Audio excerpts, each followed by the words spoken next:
Welcome back to the LEC, where we're just minutes away from Rogue versus SK Gaming. And I want to talk about Rogue's biggest nightmare. They haven't banned Soraka a single time so far this split, and I'm here to tell you why they should. Bananas are for monkeys. You know, bananas are for monkeys because literally monkeys can get away with winning with Soraka. That's why. Why is this champion so good? The champion requires eyes, reliable teammates that can actually use the global ultimate, and patience, as it can get boring unless you enjoy making your enemies claw their eyes out as you poke up and heal up in lane. Why is it broken? Bananas and 2v2s in the mid lane, 3v3s in the bot lane, completely shift in your favor because you have that global ultimate. They scale absurdly well because the inherent design is that this champion is a support. You're supposed to be a low-level champion. That's the whole point of Soraka, right? You buy yourself an Athene's Redemption and then you coast through those mid to late game fights as most of your buddies will be unkillable. How do you deal with Soraka? I want to see teams actually beat down on this champion. Elise, Kled, dive her over and over and make her pay for all the suffering she has brought to all of us. And of course, you must buy the Executioner's Calling or everyone's favorite item, Aatrox. If that doesn't float your boat, just ban it. Of course, that good banana that was tossed towards me is not gonna go to waste. Speaking of OP healers, Medic, take it away. Thank you very much, Yamato. Okay. Who's laughing? That was Ender. Was that Ender? All right, guys, welcome. It's Rogue versus SK. It's Medic and Vedius. We're here to bring you through this game. So I've been thinking a lot about this game. Okay. And I think that it's going to be a lot more of a focus on the scaling aspect. Okay. Medic. I don't think we're going to be seeing a lot of bloodshed. I don't think we're going to be seeing high intensity, high action gameplay. Inspired and Trick, not really known or really showcased propensity to focus on ganking, trying to snowball the lanes. They usually play a much slower style, especially when we look at SK. They're a team that often plays reserved, and their playstyle is often more about punishing your mistakes rather than trying to be the proactive team themselves. And I think it's largely going to come down to laning. So when we get into the game, I want to focus a lot more on laning and kind of highlight some of the strengths that Rogue laners have that actually put them in a very high position in our league, in particular Larssen in the mid lane. So once we get into that, we'll see how he stacks up against Jenax. But we're going to be jumping into the draft in about 2 seconds. How on earth did you know he's exactly... Okay, so you forgot about this part? I forgot about this part. It's pretty funky music, gotta admit. Always gets me hyped up for the draft, and then you come down, it's like, ooh, what's going to be banned? What's going to be picked? Rogue on the blue side, Karthus and Soraka are gone. SK on the red side get rid of LeBlanc and Syndra. Will Rogue also ban the Yuumi and then first pick the Sett? We heard from Finn yesterday on the Analyst test talk about how he doesn't think Sett is worth the first pick because there are things that you can counter.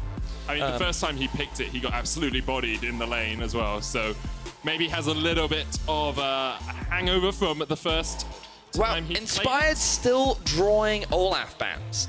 He's played 2 Olaf games this split and they have not been impressive, but the respect's still being shown towards it. It's one of his signature champions, right? He did tear apart the Rift last year on the Olaf. Aphelios will be the first pick. Sett immediately locked in for SK. I kind of feel bad for Sacre. You know, I thought that because he'd stopped playing Ornn, he gets to play a wide array of champions. Now he's just been given another champion that he's only allowed to play. So he now has, what, 5 games of Ornn and now 2 games of Sett? Why play many champ when 1 champ good? I mean, sure. What a question you have to ask yourself. Gragas looks like it's going to be the lock here for Trick. Will be his first Gragas game of the split if it's locked in, and it is. Yeah, very good. Still a very good jungler in the current meta. Rogue can now look to lock in their bot lane if they want, or they could go for a jungle plus mid setup, something that we actually see quite a lot. Of course, with the Aatrox open and knowing that Sett is there, okay, they're going to go a completely different direction. It's understandable. I'm never a fan of early picking things like Braum or Tahm Kench. I'm always going to criticize it because I think that bot lanes can really counter it. You just have to be willing to. We already saw the Bard. You've been hearing a lot, maybe on social media, about things like enchanters that can shut it down. I'm a big advocate. I'm surprised they would pick Ezreal into Braum, though. I think that the Braum shield can mitigate a lot of what the Ezreal can do. Really mitigates a lot of his poke. Fans are really excited about this draft. Whoa, they love Braum. I'm sorry, audience. Didn't realize how enthusiastic we'd be. Zia gets banned away from Larssen, one of his his most played this split with 2 games. Maybe see Corky down against him as well. He's only played it twice. Oh wow, Jenax has played a different champion every single game. Wow. Yeah. All right, how exciting. All right, well, let's see what they bring out today. The Yasuo going to be taken off the board. Oh, of course, to deny the Gragas Yasuo combo. The great thing about AP junglers is that AD mid laners get to be played, which I think there are a lot of really strong AD mid laners right now. I think Qiyana's really good. We've seen the Qiyana priority drop pretty dramatically after the nerf, mainly because I think teams really like jungling her, but the nerfs really did hurt her jungle, and you don't really flex it to top, so now she's just a mid lane champion, and no one wants to just first pick Qiyana mid. So, it definitely makes sense. Definitely makes sense. But she's still a very strong champion in the mid lane. Very powerful in the mid lane. We have seen Larssen kind of drop off a cliff as well across the last couple of days. Haven't seen him that that's much. Quite surprising as well, especially seeing as all the pros are telling me that Larssen S tier is so strong. He's so OP right now. I think the power of Larssen is just self-made. Showed us the power of Larssen in the Fnatic Vitality game yesterday. I think he went 8-0. Oh my word! Kench versus Braum. Oh no. Okay, so we're not gonna look bot lane at all this game. Oh no. Give us something exciting, Larssen. Give us something spicy in the mid lane. I don't even understand Tahm Kench plus Ezreal. Because normally you pick Tahm to provide that extra bit of safety. Yeah. And I mean, you're a support main, right? Like, Tahm can do fine into Braum, right? I never played Tahm Kench. Sure, but as someone who's played Braum, you know that Tahm can do pretty fine into Braum, right? I don't want to play Braum either, because he doesn't have a hook. I like champions that have a hook or can jump in. Oh, all right, fair enough. But yes, I mean, Braum, Tahm Kench does fine into Braum, right? Assuming the only thing is, if you get hit with a Winter's Bite, how'd you get away? I mean, yeah. You do get kind of slowed quite consistently, but you can I mean, I'll be honest, I'm not really a fan of the SK draft right now. It seems a little bit all over the place. I think Rogue have a much more well-rounded draft. They have a really strong mid-jungle duo. Aatrox will be fine into the Sett. I think he offers a little bit more in the late game. And I think it's a pretty defensive lane as well. You have good gank setup with the Braum Aphelios on the bot side of the map. But ultimately, Rogue will look to try and snowball this Ryze and then send him off to a side. And with the Cassio banned away, yeah, I think that... I don't like to say that like Team A or Team B has won the draft, but I think in this situation, Rogue have a very favorable or easier to execute draft because all they really need to do is get Ryze to a point where he has 2-3 items and then you can't really stop him in a side lane. The best thing you can do is look to try and utilize the Tahm Kench to try and attack one of the sides. So you bring someone with you, set up a flank, and then you try and shut the Ryze down. But I'm concerned for SK around how they're going to deal with it. Of course, SK do still have quite good poke with their composition. The disengage is pretty good as well because they have things like the Viktor W, the Gragas ultimate, the Ezreal E. There are a lot of ways to keep Rogue at arm's length. And Rogue's engage is not the strongest either. So remember when we talked about scaling potentially being a bit of a slow game? I think that the comps that we're seeing from both sides are not going to lend us to allow a lot of aggression in this game. You're not really filling me with hope and joy for the action-packed gameplay that I know and love, but we'll see. Rogue and SK have been known to take it slow. Let's see if they speed things up at all this game. They don't need to. We are seeing Jenax on his 8th different champion this split with the Viktor pick. Was buffed on 10.2, hasn't been changed on 10.3. Well, it was a bug fix that became a buff because of how Viktor was bugged in the past. But SK looking to get another win on the board. Rogue trying to show they deserve to be up at the top of the table. Right now, they are sitting at 4-3. Wouldn't be able to match a team like Misfits or G2 today, but could keep themselves up there with the likes of Fnatic if Fnatic drop a game.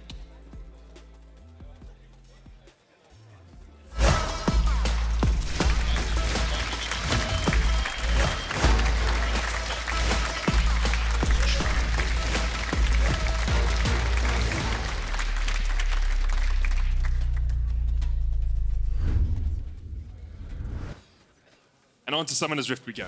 Second game of the day, Vedi, you've said it's going to be slow, you said it's going to be scaling. Is there any ray of hope? Is there any Larssen inspired, jumps out of the jungle and kicks off the action? I'm just going to say your expectations low. No. Cool. I reckon this has the potential. You need to talk to stats real quick. You need to find out when was the latest first blood of the split. I reckon this game has the potential to have the latest first blood of the split. Okay, let's have a guess. Let's have a guess now, right now. I'm going to say it was 13-22. That's what you think the latest? Yeah. I mean, I think that's a good guess. That's not how I would agree. Thanks. But in any case, while we get that information, I want to draw our attention to some of the runes. You'll notice that Press the Attack is actually being run on Crownshot rather than the Lethal Tempo that we've often seen. The main difference between Press the Attack and Lethal Tempo is that Press the Attack offers a little bit more early game value because once you apply all 3 stacks, you get that additional damage coming out. But Lethal Tempo scales much better into the late game because it scales along with the base attack speed growth that you do have on the Ez as well. One of the main reasons why people are running Lethal Tempo on the champion. You'll also notice that why have I forgotten the name of this? The Sett rune up in the top lane. Help me here, medic. What's the name of the Sett rune up in the top lane that I've completely blanked on? What, the Aftershock? Aftershock, thank you. That's the word I'm looking for. Aftershock is something that we sometimes see on Sett when you're going for much more of a defensive approach. You can see that he often procs it by utilizing the E, which does apply that small knockup, so it's very easy to grab that defensive tool, but also makes it a lot harder to kill the Sett in the 1v1. Usually it's a lane that you then don't look to play through. You don't want to try and get it ahead. You're playing much more defensively. We also did see this come out from Sacre when he played it yesterday, and it just really offers a lot to your trading pattern. When you land the E initially, you then proc the Aftershock, you get all those resistances, and it's a lot harder for someone like an Aatrox to be able to trade back against you. So Inspired has been able to go straight from his red buff into the blue buff of SK. Now he has a good flank position as Larssen looks to trade. There's the root. Sonic Wave's going to connect. And Vedius' first blood's coming a lot sooner than you thought it was. Inspired flashes forward. He does not survive. 2 kills in the first 3 minutes. All right, I was completely wrong. Props to Inspired. Very aggressive jungle pathing. This is not something that we normally see from him. He's a lot more focused on controlling the early game, making sure that he can secure those early scuttle crabs, making sure that he has insight on what the enemy jungler is doing. But he flashed underneath the tower at level 2 to try and get a kill onto Jenax. He burns that flash, and he helps secure his team first blood. So you want to know how much quicker that was than the longest first blood? 12 me. minutes and 12 seconds, Vedius. All right, fair play, Inspired. He heard I was talking trash and he wanted to shut me up. Second earliest first blood of the split. Second earliest. You see, caster curse. It's all part of the mind game. Is that what you're doing? See, I set expectations low so that you would be pleasantly surprised. That's true. You see, and now you're happy. My dating strategy as well. Okay, Inspired looking up towards the top side here as they go for this Scuttle Crab. It will be secured by Trick. Unsummer trading onto Crownshot. Doing a little bit of damage with the onslaught. That Severum Q, but Inspired's in a good position. Remember, Jenax no flash. Larssen could flash root if he wanted. Maybe Inspired just waiting to jump into this bush because there's no ward. There we go. Safeguard's in. Here we go. Jenax, you're going to overstep. Here comes the root. Viktor, very low mobility. There comes the root. There comes the Sonic Wave. But a good gravity field coming down. Jenax will be able to walk away. Yeah, but he's forced out of lane now. He doesn't have the teleport. Rogue can just force this wave underneath the tower, and they can threaten a dive, which means the Jenax, forced to just disengage, is going to have to give up the whole wave. And notice how Inspired hanging around as we see more fighting in the bot lane. Yeah, double root coming out on Crownshot and Limit. The Infernum, of course, tags them both up. You can switch across to the Gravitum and get that root off. Limit trying to act as Here comes Trick. a front man as Trick comes down towards the bottom lane. He heard you talking smack about the late first bloods, Vedius. He wants to get in on the action, but a great flash from Hansama. VandeR almost falls. No ignite on Limit. He's running heal. And now the trade comes back. Hansama not going to go any further. Inspired looking for the kick. Can't land it. And SK and Rogue will just both walk away. Wow. So Trick very close to finding a kill onto VandeR there. Only one more hit, and that would have been enough, but weren't quite able to find it. We're seeing a lot of early game action, and again, this caster curse working like a treat right now.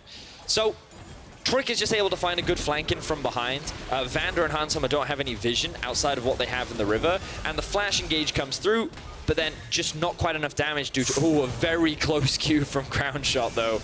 Almost helps secure that kill. Thanks for highlighting that one, observers. But yeah, just not quite enough damage on the side of SK to be able to secure that kill. Still though, Hansama sits with a CS advantage in the 2 versus 2. Even though Jenax has been put far behind in terms of ganks and pressure, he's actually ahead in CS. And meanwhile, we have a bit of a pip of some action that happened up in the top lane. I think Sacre burns his flash here just to get away from Finn. Ooh, he does, yep. Very, very low. Fan. Really excited to see that. Inspired's going to land the Sonic Wave here. The gravity field not in the right place, but Trick perhaps there at the right time. Inspired was able to dodge away from Trick. I think he safeguarded to the side, and meanwhile in the bottom lane, Hansama falls. He knew his support wasn't there. That just feels like Hansama was being a bit greedy. Yeah. Seeing some Caps play style there in the bot lane. As the Sacre gets a good trade up in the top side of the map, already completing the Bramble Vest. Ooh, Inspired found a jungler. Inspired's been all over the map early on here. Now Sacre is 6. Finn yet to ding towards that level 6 mark, yet to get his ultimate. So probably won't want to go too aggressive on this play. However, Larssen, he's on the way. He's got the realm warp. Trick has stayed around. The wave is too big. Finn will lose too much if they try and force it. So it's not worth it for Finn's perspective to be able to try and force that. So let's have a look at what Hansama did. Oh, I think he was just trying to push the wave out and he wasn't expecting to get all in, which, yes, I think is pretty disrespectful. He ends up losing his life as a result, didn't have his flash available, and now Crownshot's in a great spot, has a level advantage. VandeR did roam mid, they did get a kill, but SK holding their own due to the relentless aggression that we've been seeing from Rogue in the early game. I still think that as we move into the later parts, their comp is going to be difficult to execute, again, mainly because of how strong Larssen will be in a side lane. Yeah. I don't think they'll have anyone to stop him or mitigate the pressure that he can generate. They will have strong poke, and they will have good disengage tools, and again, Rogue, it's very difficult for them to actually start fights. You know, they have a Braum, they have a Lee Sin. There's actually no reliable way for them to engage, which could be SK's saving grace when it comes to the late game, because when we compare SK's comp to what Misfits was playing against with Vitality, of course, Misfits had Sejuani and Thresh, so it's very easy for them to actually look for these picks, look for these fights, but Rogue don't have those same tools that they can use in the mid-game to catch out some of these high mobility targets. And we did talk a little bit about Rogue yesterday, sometimes around the 25, 28 minute mark, making a mistake, going through a little bit too over-eager on a play. And I wonder, without engage tools, whether they might force something a little bit too hard, try to go for a fight where they can't quite find their mark. It's still a long way away, of course, we're only 8 minutes in. And they do have a little bit of a lead. Larssen stealing away the Razor Beaks in that mid lane. He's feeling pretty blue. He's got double mana crystal and a tier. Yeah. Stacking up as quickly as possible on that the Rod of Ages and Saracen Blaze build. You know, so I wanted to talk a little bit more about the mid lane matchup, but of course we had so much action and everybody got the opportunity to. Viktor as a champion used to be one of my mains. I was a big fan of this champion. Yeah. I used to play him a long time ago before a lot of the changes came through because, and I used to run DFG on him. That's how long ago I played. Yeah, that's a long time. So is it DFG Siphon Power was like your doom boom and the death rate? No, so the death rate, it did so much burst damage that if you did DFG plus the death rate, you could nearly one-shot people with just that combo. We might not have time again as we see another fight on the top side. Showstopper coming out from Sacre. He needs the Haymaker, but he can't get it up in time. VandeR there with the kill. Yeah, VandeR applying the passive meant that just as Sacre landed from his ultimate, he got stunned. Yep. So he couldn't utilize his Haymaker, the shield that could have maybe turned that around, bought some time for the rest of his team to show up, which means that he ends up losing his life. And Rogue will find themselves another objective. Infernal already taken earlier on. They're going to convert this into the Rift Herald as well. And no TP on Sacre means they could actually just rotate straight to top lane and look to use it very early on if they wanted to. We'll see if they decide to do that. I think with VandeR backing away, you expect Inspired just to take a break, get back to base. He's finished his Warrior enchant already on that Lee Sin. He's in a very strong spot. His early game has been powerful. Now a plate will fall here. No one there to collect the gold. No one there to get that little bit of extra cash in their back pocket. All right. But Viktor. Viktor? Yeah, I want to talk about him just a little bit. Because his rune choices, he actually has quite a wide array of choices. Some do go for things like Electrocute if you want burst, very few, but some.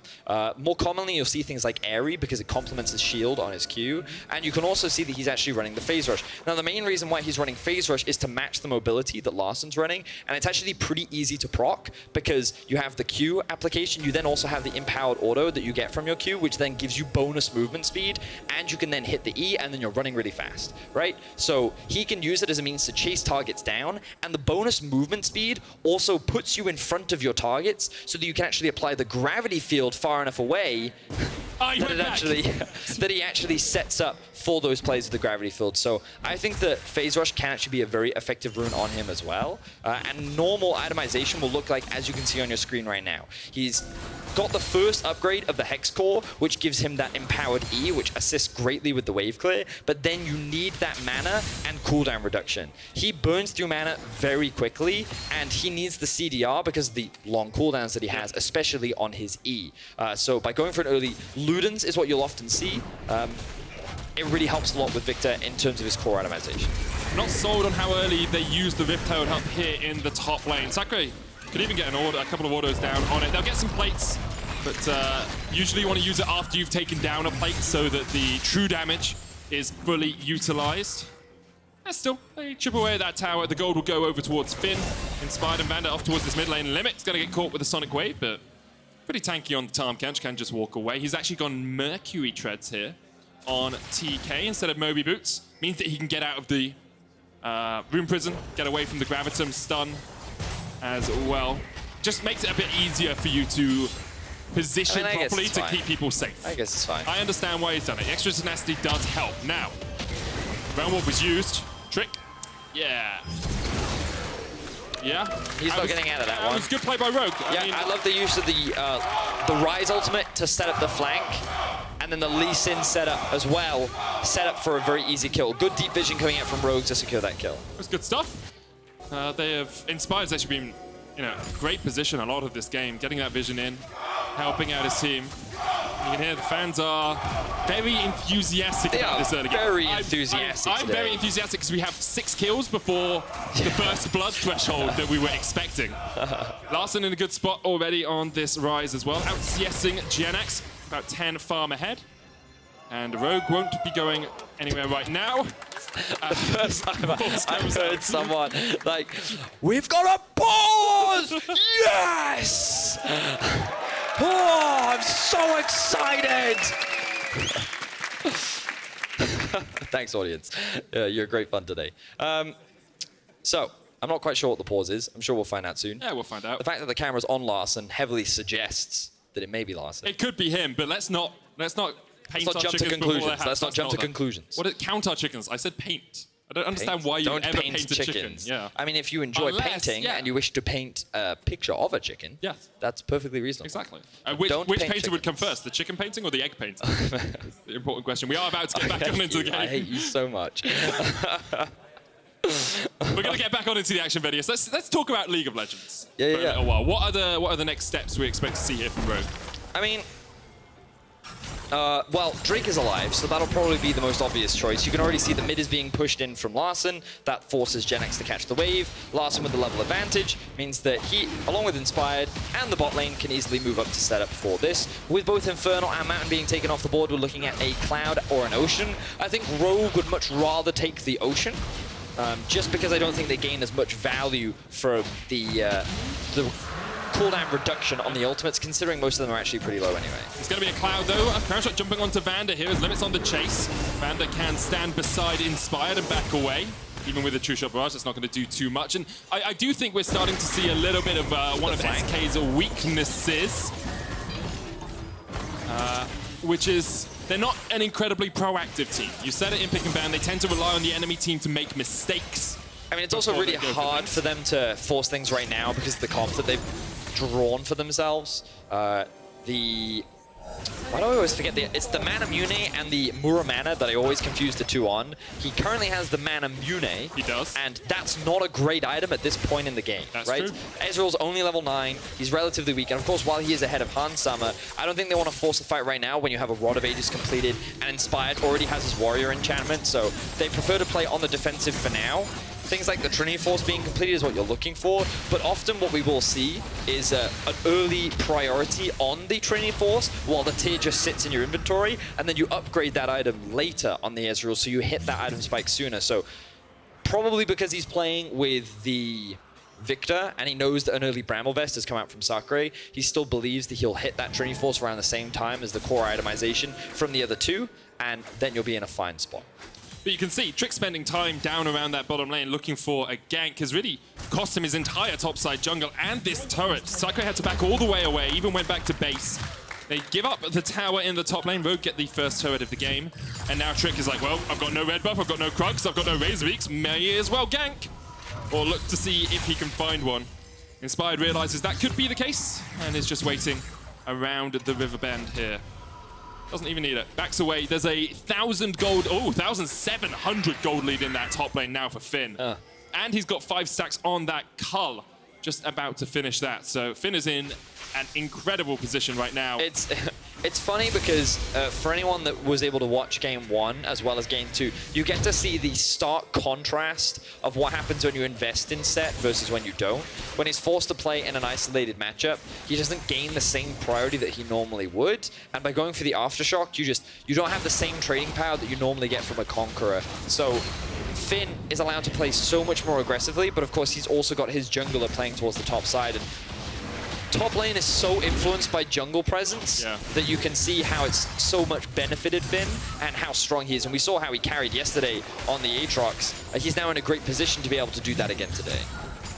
Rogue here able to defend bot side even while they get the Rift Herald on top. They're 3,000 gold ahead, and I have to admit I'm a little disappointed in a few of these plays by SK, because they set up vision around bottom side. They don't really pressure hard enough to get the turret. It's defended just by Finn, who's strong enough to defend in a 1v3. VandeR came and helped him out in the end, but they give up the dragons, they give up the Rift Heralds. They're really not taking anything for themselves. And as you said, it is hard for them right now. They'll be waiting for that first spike, but I wonder if they'll take the game into their hands at that point, or if they'll be too far behind. Well, so the problem that SK has is that usually, even if you're in losing matchups, you can move around the map in a way so that you trade. Yeah. Like, okay, fine. If we know we're going to lose our bot tower, we'll go topside and we'll trade it for Rift Herald so we can get some of the plates back. If we know we're going to lose Drake, we'll trade it for a Herald, right? So normally you could do that, but SK is often responding to the pressure being generated by Rogue rather than actually trying to generate pressure themselves. You can see Sacre is now left isolated in the top lane. No one's even moving yet. Yeah, on this play, Rogue, obviously, give them credit for their positioning on the map as Trick perhaps looks for a fight. Rogue have played the lane assignments well, but they pressured with 2 in mid, they put a Rift Herald up in top, and SK lose both the top tower and the mid tower while not defending anywhere. Now, Rogue are actually going to look to catch out Jenax here in the bottom lane as well. They're the ones making the play. They're the ones taking the game into their own hands. And I wonder if Jenax is going to be able to survive here. It looks like with the Chaos Storm, he will. Clears out the wave, and Rogue just back away. So Rogue, doing what they often do within the first 20 minutes of the game, have very clean map movements, have very good control over the map state, and they manage their minion waves very well. They're very good at utilizing the priority that they have, and we talked about it in draft. We said that this game is largely going to be about, can Rogue get Larssen into a position where he can carry on a side lane? And you can already see from the gold difference, thank you very much, observers, for highlighting the fact that the mid difference is pretty huge, right? About a 1,000 gold difference. And when we switch back to the items, we can see how that's translating. 2 items now done for the Ryze. You also have the Merc Treads completed as well. In the top lane, Finn working towards his death stance. Nearly completed. Trinity Force nowhere near done yet for Sacre, not done yet for Crownshot. So Rogue is already in a power position before SK's comp has actually even been able to come online. When they get the Trinity Forces completed, maybe then they can look for a fight, but it seems like Rogue is going to get an opportunity before that as SK start off the Drake. It was like SK are done with the patient game. They will force the Cloud Drake.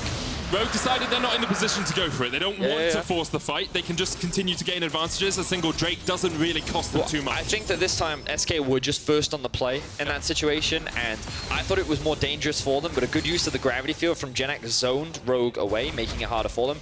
Jenax now needs to be careful. The risk of a collapse is very real, but again, he's going to invest everything to help clear the wave. Now Storm coming out, Larssen flashing forward for the Rune Prison. There's the Sonic Wave and Inspired. 3 on the board for the Rogue jungler now. And now with the wave clear dead and nothing that Jenax can really do, it makes it very easy for Rogue to invest resources into this bot tower and finally open up the map completely against SK Gaming. 6,000 gold lead for Rogue coming up to that 20-minute mark. That was the first kill we've had in about 10 minutes or so, so perhaps we've entered that scaling portion of the game that we were promised in Pick and Ban. Slow and steady for Rogue, but that's what they need to do. Ryze has a fully stacked Seraph and it's 19 minutes in the game. And a 6-stack Rod of Ages. No one can kill Larssen. We're at that point now, Meta. Already? Yeah. I mean, like, he just won't die. Like, he's so strong. So, how much do you think SK would need to invest to kill Larssen? How many players? Probably 3 at a minimum. And I assume 2 of those has to be damage dealers. So it couldn't be like Limit, Crownshot, and Trick. No, I mean, like, I think Trick still does damage. Yeah, I think you would be. I don't know. I'm just saying you need a lot of stuff to kill him. I understand that. Because like, when you look at his gold, he's only he has the same as Finn in the top lane. He's level 13 already. and he's got like 1,600 more gold than Jenax. Like that's like a half an item, right? Yeah. It's crazy how further ahead he is from his opposition. And yeah, the jungler's extreme. Like the whole top side from Rogue is so strong. Like we did see Hansama die in a 1 versus 2 in the bot lane, but again, it's all about resource investment, and Rogue have invested their jungle attention into mid and top, and it has paid off extremely well for them. And now SK is in this slump where I don't think they really outscale. Again, the only thing I talked about where they have an opportunity is it's challenging for Rogue to engage, but you don't necessarily need to engage if you just play the map very well. Yep. And yeah, you also are in a better position to play the 1-4, where you can actually invest your players into the Baron, while you send the Ryze to the bot side of the map, and then you create this 1-3-1, 1-4 split push setup, which SK won't have an answer for. So that's how Rogue can pretty much break open the game. SK may be looking at their inventories right now, though, and saying, okay, Trinity Force on Sacre, Trinity Force complete on Crownshot, the Mura mana fully stacked up. It may be too little too late, but this is the point at which you say, this is the strongest we're going to get relative to Rogue, probably. The further the game goes on... Oh, see? That's some damage. That's some damage. He's your problem. Yeah, but if you kill everyone else, Larssen can't 1v5. I mean, fair. All right, I will give you that. All Rogue need to do is just not die everywhere else. But I love the fact that Inspired is also playing through Larssen, making it even easier for him to generate pressure. Hansama and VandeR are just acting as wave clear, and he's just hovering him, giving him that extra bit of support. If someone shows up, they go for the kill. Jenax is acting as wave clear right now, which is the thing that's blocking Larssen, because Jenax can also invest his ultimate into stopping the Ryze from getting close to the tower. Hansama taking a lot of damage. He's probably going to base now. SK could just force. As soon as they see Inspired here, Realm Warp coming out. Larssen goes forward. I mean, SK could force the Baron if they really wanted to. I don't think they can. I mean, okay, I'm not saying it's a good play. I'm saying it is a good play. Usually when you say they could do this, it's usually because it makes sense. Well, they could make a play towards Finn, and Finn could just walk away. So they're going to invest... Oh, okay, so this is actually great timing for SK because Larssen has just based, which means they should be able to get this tower for free. But of course, what this also does is it guarantees Rogue priority in mid, but they're not going to use it. They're going to look for a collapse instead. But Larssen doesn't have ultimate, so you can't really close the gap yet. You need to go back to mid lane because you're not going to get anything top.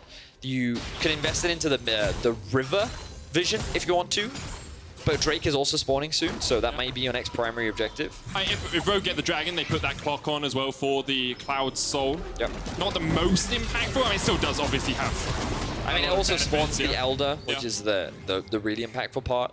Having movement speed on Larssen is also going to be useful in the side lane. And ultimate cooldown, bring those waves forward even quicker. I would say it's less useful, but yes. I mean, like, having stats is always useful. Yes. I just think that those stats... All I want you to tell me, Vedius. All I want you to say is, yeah, 20% cooldown on your ultimate is pretty effective. Yeah, but, like... that's like saying, like, having AP on Braum is, in a way, useful, but it's not really. Like, it's not that valuable, is it? Okay, but here the only option is take the dragon or don't take the dragon as the fight begins in the mid lane. Glacial Fisher coming out. VandeR's actually gone quite low. Hansama with the Moonlight Vigil. Finn off towards the side, has a flank position. Sacre already down, and now Tricky shot it to follow Finn.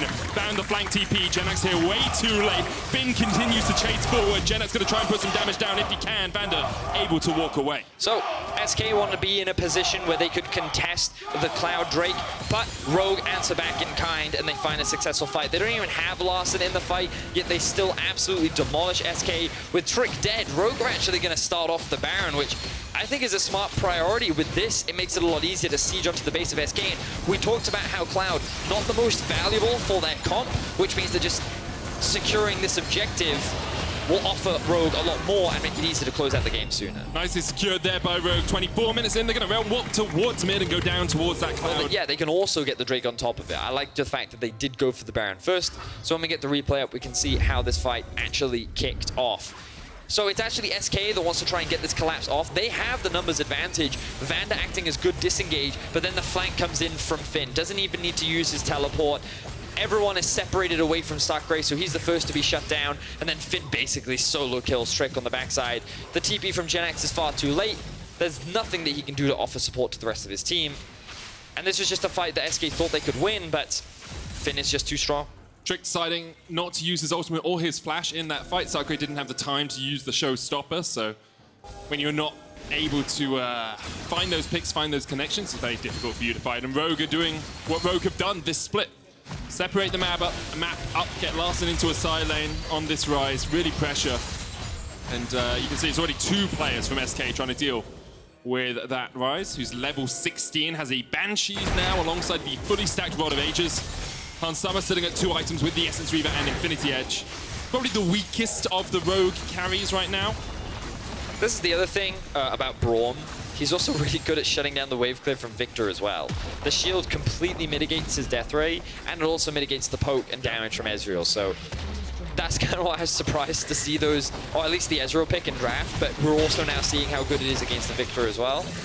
And Rogue just playing through all 3 lanes right now, slowly but surely breaking into the base of SK. Just wait for these next waves to push in. Bot lane is where Larssen's gonna go. Finn still off towards that top side. True Shot Barrage finds a whole lot of nothing in the mid lane, but SK are trying to engage here with the Predator. Finn will realize all of SK are in the mid lane and can push in. Inspired and Larssen off towards bot side. And turret goes down to about half HP. Larssen can pop the Realm Warp if they want. Doesn't need to. Finn's just there pushing in. Sacre going to come over and try and answer this. Oh, good flash from Finn away from the face breaker, and now Rogue can push in mid. Larssen still down towards the bottom side. Crownshot going forward. Lands a Mystic Shot. Gets a Moonshot in return, and see the damage coming out from Hansama with those crits. The root comes out as well. Moonlight Vigil's not going to be enough as Larssen and Inspire go down. Trick flashing forward, gets the knockback onto Larssen, but the damage just isn't there. No one can kill him, as you say, Vedius. Chaos Storm coming out. Larssen almost falls, unable to survive as eventually he does go down. Jenax now going to get chased in as Hansama and VandeR join the party. Finn off towards the top, comes in for a little bit of dessert on this delicious cake of a game. Double kill for Hansama. Crownshot getting chased out by Finn on his signature Aatrox. And you have to feel this is the game. 13 seconds left on Trick. The inhibitor's going to fall in this bottom lane. Crownshot eats a Moonshot and just forced back. Even with the True Shot Barrage, oh, great block there by VandeR. And the Nexus Towers next on the menu here for Rogue. Sitting 4 and 3, trying to get up towards the top of the table with this win. VandeR flashes forward, Crownshot jumps away, but really Trick and Crownshot can't do anything about this. Rogue will take the Nexus, and they will take down SK in dominant fashion after they fountain dive just for a little bit more. 5 and 3 Rogue are at the end of week 4. Well, huge props to Inspired this game. Defied my expectations, extremely aggressive, heavily ganked the mid lane, was involved in every single kill this game. 4, 2, and 7, 11 kills in total for Rogue. Props to him.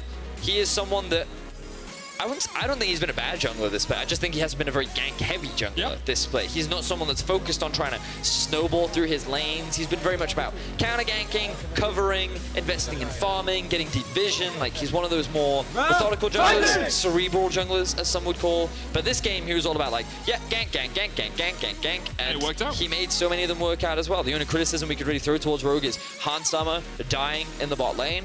But outside of that, they've had a very clean game, and it's kind of what we've come to expect from Rogue. They didn't make that small fumble that they often do around the 25, 28-minute mark, but yeah, it's difficult to criticize. Yeah, I mean, the game didn't get to 28 minutes, so perhaps they were waiting for another 30 seconds before they made the fumble. You can vote for Kia Player of the Game at LEC on Twitter. Inspired, Larssen, and VandeR are your options.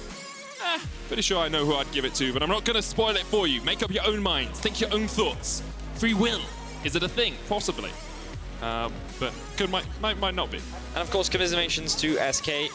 Still 2 and 7.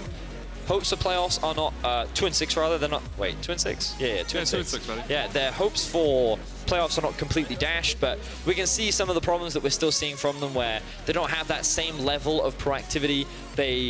I wasn't really a fan of their comp. I don't think it gave them a lot of options. I think that it was too focused on scaling. They had no one to answer in the side lane, and I think it ended up hurting them overall. We can see a bit of a replay, look back at some of the action that happened at the very end. Larssen, of course, did die, but you can see, like, we said it, took at least 3 people to kill him? I'd say that was 3. Yeah. I'd agree with you there, Vedius. But Inspire doing a really good job as well with the arrival of Hansama and then Finn from the flank. It was pretty much just a clean-up fight from the side of Rogue, and it sucks to say, but SK basically didn't do anything this game. They just kind of slowly watched the game fall apart, and when you're a team sitting at the bottom of the standings, that's the opposite of what you want to be doing. I look at Misfits as great inspiration as a team that when they were going up against G2, they just they fought toe-to-toe with G2, and I feel like you need to kind of take that inspiration, you need to take that approach when playing at the bottom of the set, because you kind of have nothing to lose. Got to take the ball by the horns. And that's kind of why I'm a big fan of Vitality's playstyle, and why like I think that they're playing better than what their score necessarily represents, because we are seeing a lot of proactive plays in the early game. We are seeing them trying to do a lot of things. It's just they can't keep that level of consistency. They can't hold on to that gold lead as they transition into the mid game where things start to fall apart for them. And for SK, I hope that they can find that proactiveness that they're looking for. Still second half of the split to go. So we'll see if they can turn things around. We'll see if they can. For now, we're going to hand it over to Laure and VandeR, who are standing by. Thank you, guys, and thank you, VandeR, for joining me after the game. That was a very different Rogue compared to last week. You went from going 0-2 to 2-0. What was different for you guys? Well, I think the main difference was enemy teams. Last week we played G2 and Mad Lions, which are both really good teams, and twice they had Soraka. And this week we played Schalke and SK, which are, I mean, they're just weaker teams than Mad Lions and G2, so it was way easier week for us. Strong shot schedule. Then we'll talk about this during the last question, because you have big things to prove next week, I think. But first, I want to follow up on the interview we had during week 1 with Hans Sama. I want to know, how is the synergy between you two going? Did you improve as a duo? For sure, I think we play way better right now with Hans. I think we had sloppy games in week 2, especially in scrims, but we try to find out how to play together, and I think we are pressuring our enemies quite hard recently. How about the rest of the team? Being the most experienced player within this Rogue lineup, what's your take on your team's progress as a whole? I'm not sure if we have any strong team identity. I think we are quite good in early game, and we have a lot of leads, and we often throw them. That's our identity right now, I guess. So I think we have to work on our mid-late game right now and how to close our leads. And you still have time to do it. I mean, we're barely halfway through the split, so how would you rank Rogue right now compared to the other lineups? And also the biggest improvement is the Soraka ban, I think. Oh, yeah, I was wondering, is this a community thing, or do you just don't like the champions? Because you didn't ban Soraka so far. So. No, I mean, we didn't ban them we didn't ban her last week, and we lost twice against her, so we learned, and this week she was banned. Learn and learn. And now about next week, you'll be facing Misfits and Fnatic, if I'm not mistaken. You were mentioning the strength of schedule for last week. What do you think about next week then? Yeah, so next week is quite hard, honestly. Fnatic is a good team, and it's always someone you have to do your best to beat. And Misfits is playing quite hot recently. I think they are much weaker than Fnatic, and this will be an easier opponent. But in general, we're gonna play 2 strong teams next week. Interesting, and I wish you guys good luck on that. Now, last question. G2 wants to take their revenge after the defeat yesterday. Who is gonna show up, Claps or Craps? Perk said on stream that Craps is not coming today to the studio, so I believe him. We'll see that after the break. What do you think, Caps? Craps has gone on vacation. Claps is back for Schalke.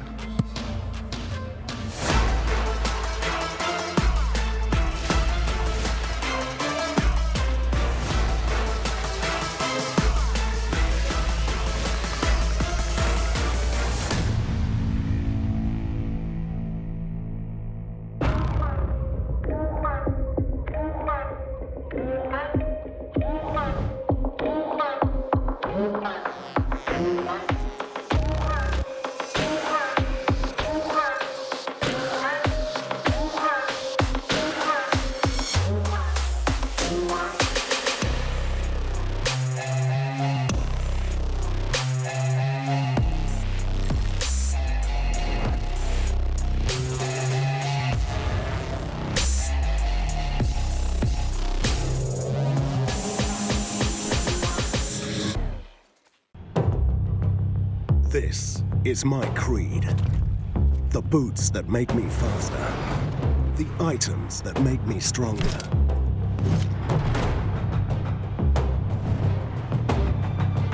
The potions that I drink. I get the best to be more powerful, so my champion rises to the top. But all this leveling up means nothing if I don't level up myself. It's the healthy potions I drink in real life that make me stronger. Because you can only rule the game when you realize you are your most important champion. To play like a pro, Eat like a pro.